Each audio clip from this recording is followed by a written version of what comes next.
ଏଥର କହିଲ ଆମ ଜାତୀୟ ପଶୁର ନାମ କ'ଣ? ଜାତୀୟ ପଶୁ ଗାଈ ଗାଈ ଗାଈ ଗାଈ। ରଙ୍ଗ ଆନ୍ସର। ଜାତୀୟ ପଶୁ ଗାଈ ନୁହେଁ, ଜାତୀୟ ପଶୁ ହଉଛି ଟାଇଗର ମାନେ ବାଘ। କାଇଁ ତମ ମନ ଇଚ୍ଛା ନା କ'ଣ ମ? ଗାଈ ଆମର ଜାତୀୟ ପଶୁ।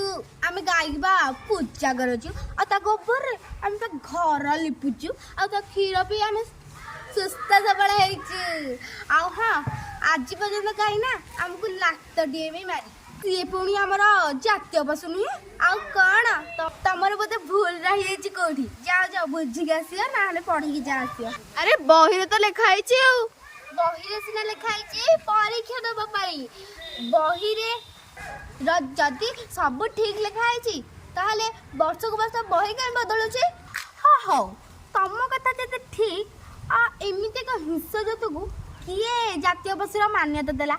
ଯିଏ ଆମ ଗାଈ ଛେଳିକୁ ଖାଇ ଦଉଛି, ମଣିଷକୁ ବି ଛାଡୁନି। ଗୁଣକୁ ଦେଖି ତାକୁ ଜାତୀୟ ପଶୁର ମାନ୍ୟତା ଦିଆହେଲା। କହିଲ ଯିଏ ନନ୍ଦନକାନନ ଯାଇକି ଥରେ ବାଘ ଥିବା ପଞ୍ଜର ଭିତରକୁ ଯାଇକି ଗୋଟେ ବାଘ ଉପରକୁ ଫୁଲମାଳ ଦିଆ, ଏଇ ସମ୍ମାନିତ କରିବା ଉଚିତ। ହଉ ତମେ ଦି ଜଣ ରଙ୍ଗ ଆନ୍ସର କହିଛ ଯେ, କିନ୍ତୁ ତମ କଥା ତ ବି ଏଇଟା ଠିକ୍। ହଉ ଆମ ଦର୍ଶକ ମାନେ କହିବେ ଠିକ୍ ଆନ୍ସରଟା କ'ଣ। ସେଇଥିପାଇଁ ତମ ଦି ଜଣଙ୍କୁ ଚକୋଲେଟ୍ ଦେଉଛି।